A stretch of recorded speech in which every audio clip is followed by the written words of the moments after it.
I've heard a lot of Muslims lately say, I'm so depressed. I was recently in Arabia, and I have a Muslim friend. He was a very active Muslim, and I said, what are you doing these days? He said, no, I've given up.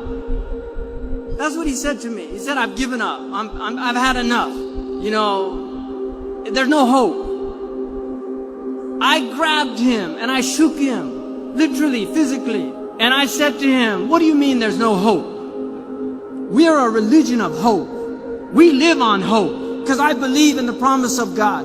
I believe that His prophet was true. I believe that hell is true and that the fire is true and that the day of judgment is true. And I testify to the truth of the sirat, that we will be weighed in the balance, and there will be those who are found wanting, and there will be those who are given grace, and there will be the outstrippers. These are all true things that every prophet has taught, and I believe in them. And I will hold to them till I die, and the struggle continues. This world was never meant to be paradise.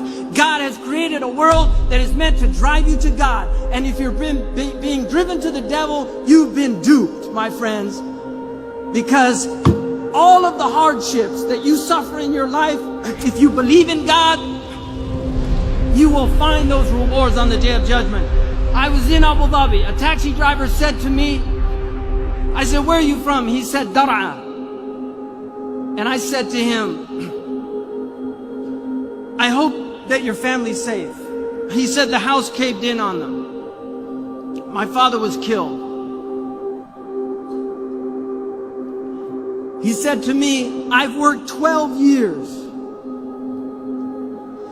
Every month I sent everything I could back to my father to build that house. And it was destroyed. I feel like my whole life is a waste.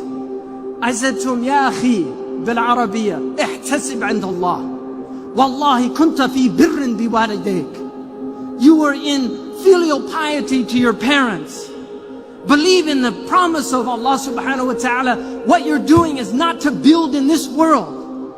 Man bana li hadhihi ad-dunya faqad khaba ma bana. If you build for this world, what you build will go to naught. We build for the next world, not for this world. And if what we build, if my college in California is destroyed by an earthquake, so be it. So be it. But we are builders for the akhirah, and this is the place we do it. Jazakumullah khairan wa salam. تذكر يوما كنت تعانق دمعة الفكر تناجي الله في صبر وترجو رحمة تسري فعاش القلب إخلاصا وصرت تحوم كالطير تحلق في ثقافات وتنهل من ربى الخير.